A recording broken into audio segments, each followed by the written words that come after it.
T20 world cup 2024ની warm up મેચમાં ભારતે બાંગ્લાદેશને 62 રને હરાવ્યું હતું. શનિવારે રમાયેલી ન્યુયોર્કમાં ભારત બાંગ્લાદેશ વોર્મઅપ મેચમાં ભારતે પહેલું બેટિંગ કરીને 183 રનનો ટાર્ગેટ આપ્યો હતો.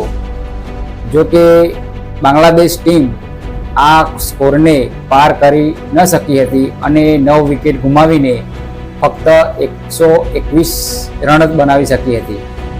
પણ ભારતીય ટીમની બેટિંગ લાઇન જે વિરાટ કોહલી ત્રીજા નંબરે બેટિંગ કરવા માટે આવે છે,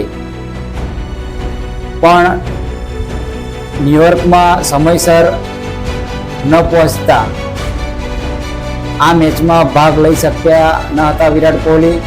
તે માટે રિષભ પંત બીજા નંબરે બેટિંગ કરવા માટે આવ્યા હતા અને રિષભ પંત જબરજસ્ત બેટિંગ કરીને 32 બોલમાં 53 રન ફટકાર્યા હતા. તો ક્રિકેટ ફેનનો સવાલ છે કે આવનારી મેચોમાં વિરાટ કોહલીની જગ્યાએ ત્રીજા નંબરે શું વિરાટ કોહલી બેટિંગ કરવા માટે આવશે?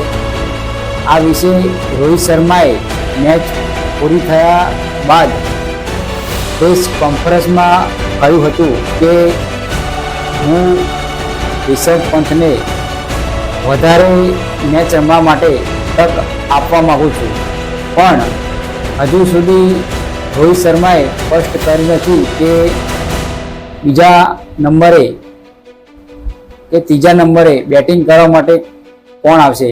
જે મેચના સંજોગો હશે તે રીતે ભારતીય ટીમની બેટિંગ ક્રમાંક થશે.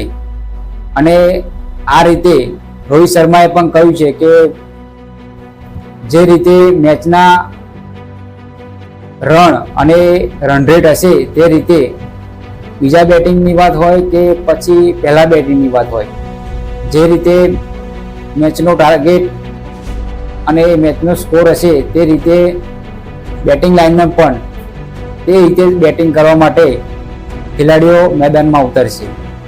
તો તમે ત્રીજા નંબરે કોને બેટિંગ કરતા જોવા માગો છો કમેન્ટ સેક્શનમાં જરૂરથી લખજો.